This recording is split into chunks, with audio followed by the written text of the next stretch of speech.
Hello दोस्तों, पहले तो आप सभी का बहुत बहुत स्वागत है।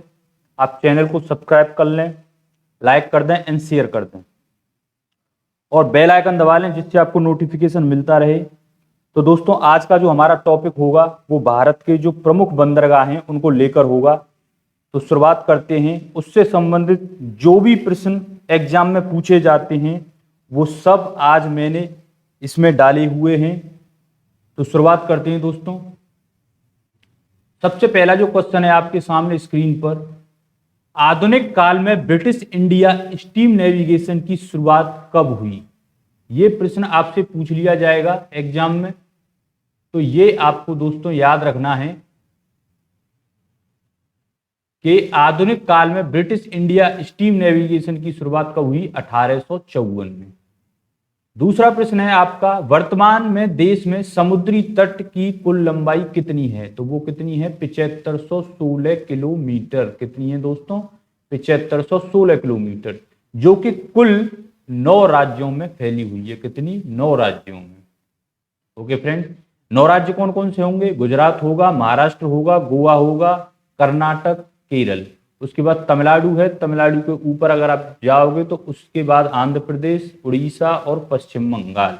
इस तरीके से ये कुल लंबाई है द्वीपों सहित। कितनी है? द्वीपों सहित ये लंबाई है। उसके बाद वर्तमान में कुल कितने बड़े और छोटे बंदरगाह हैं? अगर छोटे बंदरगाहों को आप देखते हो तो वो कितने हैं? वो हैं 200 बंदरगाह के लगभग, और 13 प्रमुख बंदरगाह हैं। 13 प्रमुख बंदरगाह। आगे चलते हैं। 13 बड़े बंदरगाह में से सर्वाधिक बंदरगाह किस राज्य में स्थित हैं? जो प्रमुख बंदरगाह यानी जो मेजर बंदरगाह हैं उनमें से सबसे ज्यादा कहां पर स्थित हैं? तमिलनाडु में स्थित हैं। कितने हैं? 3। ये आपको याद रखना है। उसके बाद छोटे 200 बंदरगाहों में से सर्वाधिक बंदरगाह किस राज्य में स्थित है? छोटे में से पूछ रहा है, उससे पहले क्या था? बड़े। तो सबसे ज्यादा महाराष्ट्र में स्थित हैं, करीब करीब लगभग 53 के आसपास, या इससे कम या ज्यादा भी हो सकते हैं। उसके बाद हम चलते हैं आगे। सबसे पहला हमारा जो बंदरगाह है वो था कांडला बंदरगाह। तो कांडला बंदरगाह सबसे पहले आपको पता ये होना चाहिए कहां पर स्थित है। ये है गुजरात में। कहां पर स्थित है? गुजरात में। अब देखो, रात में क्या होते हैं? कांड होते हैं। रात में क्या होते हैं? कांड होते हैं। इस तरीके से आप इसको रिलेट करके रखोगे कि रात में क्या किया जाता है? कांड किया जाता है। तो कांडला बंदर कहां पर स्थित है? गुजरात में। अब देखो, इसके कुछ तथ्य हैं जिससे प्रश्न अक्सर पूछे जाते हैं। जैसे कांडला बंदरगाह को ज्वारीय बंदरगाह भी बोला जाता है। क्या बोला जाता है? ज्वारीय बंदरगाह। उसके बाद यहां से जो मुख्य रूप से जो आयात किया जाता है वो किसका किया जाता है? इंपोर्ट। पेट्रोलियम और फर्टिलाइजर यानी उर्वरक, इन दो का यहां से आयात किया जाता है। उसके बाद भारत का पहला मुक्त व्यापार क्षेत्र, इसको कह सकते हैं हम फ्री ट्रेड जोन। क्या कह सकते हैं दोस्तों? फ्री ट्रेड जोन घोषित किया हुआ है। क्या है? Free trade zone. तो इसी से प्रश्न पूछ लिया जाएगा कि ऐसा कौन सा बंदरगाह है जिसको फ्री ट्रेड जोन कहा गया है या क्षेत्र घोषित किया गया है। आपका नेक्स्ट जो फैक्ट है, इस बंदरगाह को दीनदयाल बंदरगाह के नाम से भी जाना जाता है। तो इसको रिलेट करेंगे, कांडला बंदरगाह को दीनदयाल के नाम से जाना जाता है। एशिया का पहला ईपीजेड। अगर किसी ने बंदरगाह का वीडियो नहीं देखा है तो आप वहां जाकर देख सकते हो कि ईपीजेड किसे वो बोलते हैं। अब इस ईपीजेड को एसईज के नाम से जाना जाता है। किसके नाम से जाना जाता है? एक्सपोर्ट, इसे बोला जाता है एक्सपोर्ट प्रमोट जोन, और इसे क्या बोलेंगे? इसे बोला जाता है एसईजेड।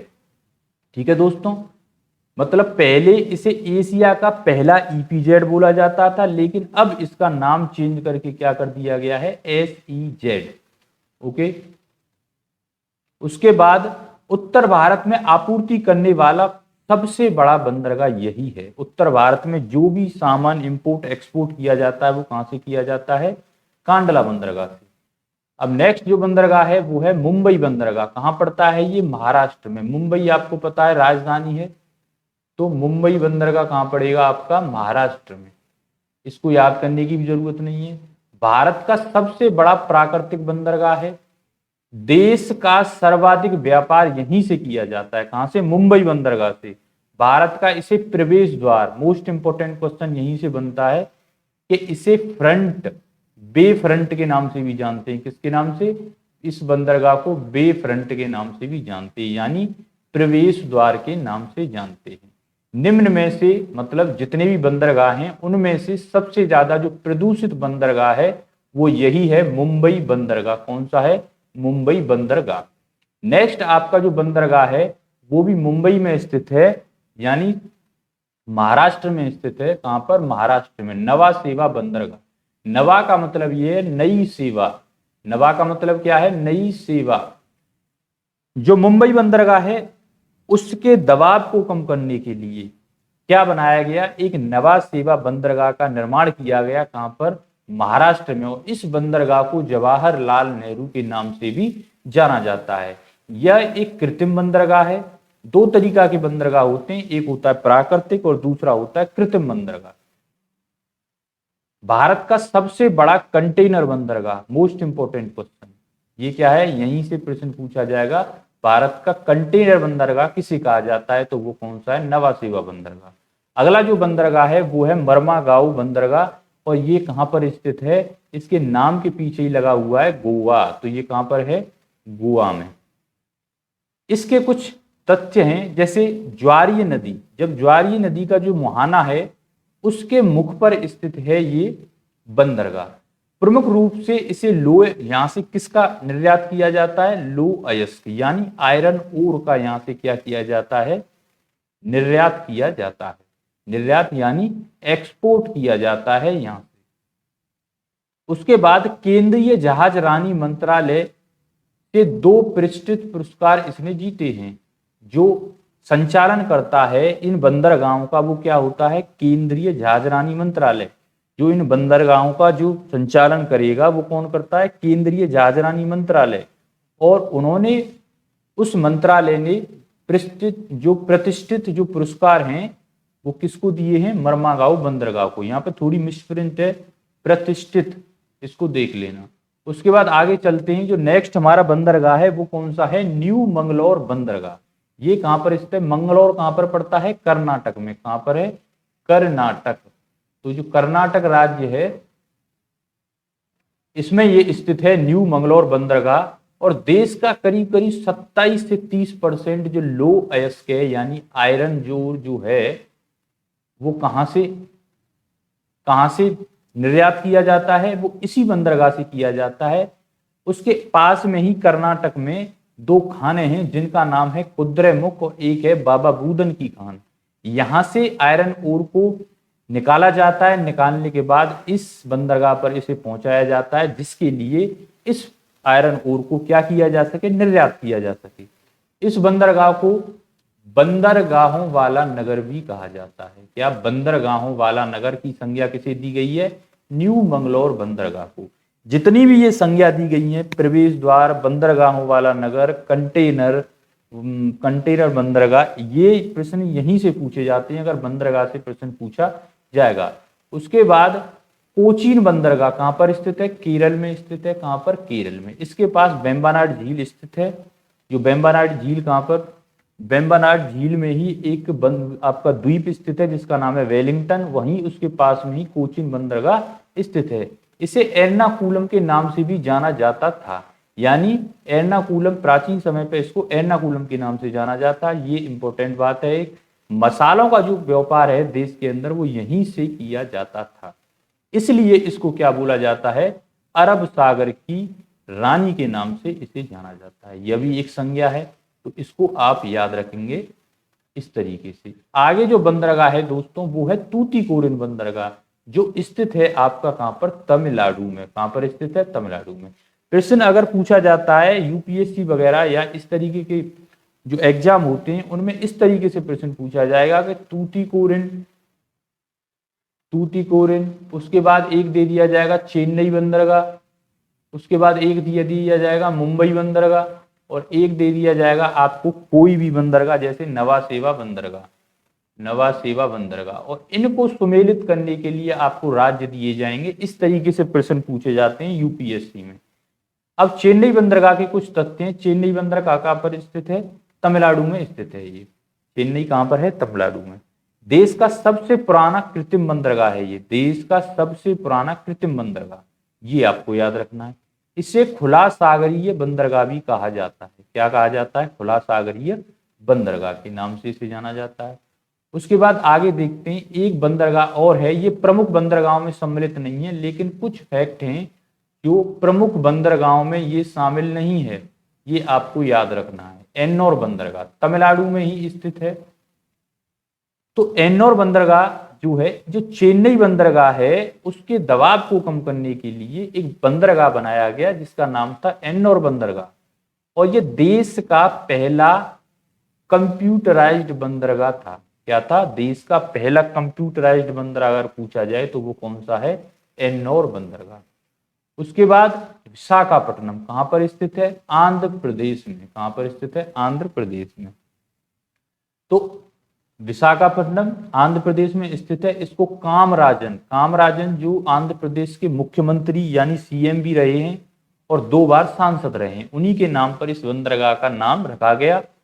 और देश का सबसे गहरा बंदरगाह, पहला क्वेश्चन, सबसे इंपॉर्टेंट। दूसरी बात, डॉल्फिन नोज नामक एक घाटी के कारण यहाँ पे पोताश्रय तेज हवाओं से सुरक्षित रहता है। यानी ये तट है और यहाँ पर बंदरगाह स्थित है और ये एक घाटी है और इसके आगे यहाँ पर एक घाटी स्थित है, इसी को बोला जाता है डॉल्फिन नोज। बिल्कुल तट के बगल में एक घाटी है, उसको बोला जाता है डॉल्फिन नोज। यानी और इस डॉल्फिन नोज के आगे चलोगे तो ये बैरियर रीफ है, यानी रीफ, ये कोरल रीफ होते हैं, उनके द्वारा बनाई गई एक रीफ दीवार की तरह। जब यहां से आपके जितने भी आपके जो आपके निकलते हैं, उनको क्या बोला जाता है? जैसे हमने देखा था ज्वार जो भाटे आते हैं, तो ज्वार भाटों को रोक लिया जाता है इस कोरल रीफ जो है इसके द्वारा। और इस घाटी में जो जितने भी पोताश्रय यहाँ पर खड़े होते हैं, जो जहाज, उनको क्या मिलती है? जो तेज हवाएं चलती हैं, उनको सुरक्षिता प्रदान होती है इस रीफ के द्वारा। कौन सी है ये जो घाटी है डॉल्फिन नोज। इस घाटी, जब घाटी कोई होती है तो वो कहाँ होती है? 2 ऐसे हिस्सों के बीच में कि जहां नीचाई या गहराई बहुत हो। जब गहराई में जब ये पोताश्रय खड़े होंगे तो वहां पर जो ज्वार भाटे हैं वो नहीं आ पाते, इस वजह से यहाँ पर सुरक्षित रहते हैं। तीसरा जो आपका है, ये प्राकृतिक बंदरगाह है। आगे आजादी के बाद स्थापित किया हुआ पहला बंदरगाह है ये, आजादी के बाद स्थापित किया हुआ पहला बंदरगाह। यहां से मुख्य रूप से किसका व्यापार होता है? कच्चे तेल का। आपका अगला बंदरगाह है पारादीप बंदरगाह। कहां पर स्थित है? उड़ीसा। यानी उड़ीसा में सबसे ज्यादा दीप जलाए जाते हैं। इस तरीके से आप इसको याद रख सकते हैं। खनिज संपदा की दृष्टि से सर्वाधिक संपन्न है। क्यों संपन्न है? यहाँ इसी के पास में एक छोटा नागपुर पठार पाया जाता है, जहां से देश का करीब करीब 60% खनिज यहीं पर पाया जाता है, छोटा नागपुर पठार पर। और वहां से उन खनिजों को यहाँ लाया जाता है पारादीप पर, और अनेक देशों के साथ यहाँ से व्यापार किया जाता है। जैसे जापान के साथ यहाँ से मुख्य रूप से व्यापार किया जाता है। तो ये आपको याद रखना है। नेक्स्ट आपका जो बंदरगाह है वो है हल्दिया बंदरगाह, और ये कहां पर स्थित है? कोलकाता में स्थित है ये बंदरगाह। कौन सा? हल्दिया बंदरगाह। और हुगली नदी जो कि एक धारा है किसकी? गंगा नदी की, जो पश्चिम बंगाल की तरफ मुड़ जाती है, उसी के मुहाने पर स्थित है ये। और ये सहायक बंदरगाह है किसका? कोलकाता का, हुगली नदी के मुहाने पर स्थित है। आगे जो बंदरगाह है दोस्तों वो है कोलकाता बंदरगाह। इसे श्यामा प्रसाद मुखर्जी के नाम से भी जाना जाता है। कोलकाता बंदरगाह, ये जो मैंने बताया था, यहाँ पे कोलकाता नहीं, ये क्या होगा? पश्चिम बंगाल यानी वेस्ट बंगाल में स्थित है। तो कोलकाता तो खुद राजधानी है पश्चिम बंगाल की, तो ये भी कहाँ पर है? पश्चिम बंगाल में, ये राजधानी है कोलकाता। तो श्यामा प्रसाद मुखर्जी के नाम से इसे जाना जाता है। व्यापार का पूर्वी द्वार और व्यापार का प्रवेश द्वार मुंबई, और व्यापार का पूर्वी द्वार कोलकाता बंदरगाह। इसे नदीय बंदरगाह भी कहा जाता है। क्यों? क्योंकि ये हुगली नदी के किनारे स्थित है, थोड़ा तट से अंदर जाके, इस वजह से इसे नदीय बंदरगाह भी कहते हैं। अगला जो प्रश्न बनता है बंदरगाह समवर्ती सूची का विषय है। जैसे मैं आपको बताऊं, संविधान के 7वें शेड्यूल यानी 7वीं अनुसूची में 3 सूची जो है वो दी गई है। पहली केंद्रीय सूची दी गई है, दूसरी क्या है, राज्य सूची दी गई है, और तीसरी है समवर्ती सूची। समवर्ती सूची। अब इस समवर्ती सूची में उन विषयों को दर्शाया जाता है जिस पर कानून बनाने का अधिकार दोनों केंद्र प्लस राज्य का हो। तो ये जो बंदरगाह हैं, इन पर कानून बनाने का जो अधिकार है वो दोनों का होता है, केंद्र और राज्य का। इसलिए यह समवर्ती सूची का विषय है। हिंदुस्तान शिपयार्ड लिमिटेड, या आप कह सकते हो हिंदुस्तान शिपयार्ड स्थित है कहां पर, आंध्र प्रदेश में। ये प्रश्न पूछा गया है। इस एक्ट के माध्यम से, किस एक्ट के माध्यम से बंदरगाहों को नियंत्रण किया जाता है, तो वो एक्ट कौन सा है, इंडियन पोर्ट एक्ट 1908। उसके बाद एक सागरमाला जो प्रोजेक्ट है वो यहाँ पर चलाया जा रहा है। किसके लिए, सागरमाला प्रोजेक्ट रिलेटेड किससे है, अगर ये प्रश्न पूछा जाए तो वो बंदरगाहों से रिलेटेड है। ये आपको याद रखना है कि सागरमाला प्रोजेक्ट बंदरगाहों से संबंध रखता है। उसके बाद प्रोजेक्ट उन्नति, अगला क्या है, प्रोजेक्ट उन्नति, ये भी किससे संबंध रखता है, बंदरगाहों से। तो दोस्तों ये था आज का एक वीडियो बंदरगाहों को लेकर। नेक्स्ट जो क्लास में मिलेंगे, तब तक के लिए मैं अनुमति चाहता हूं और आपसे कहना चाहता हूं वीडियो को ज्यादा से ज्यादा शेयर करें। यूपी SSSC का जो एग्जाम आने वाला है उसके लिए बहुत ही ज्यादा महत्वपूर्ण क्लास है। नेक्स्ट क्लास में मिलेंगे, तब तक के लिए धन्यवाद।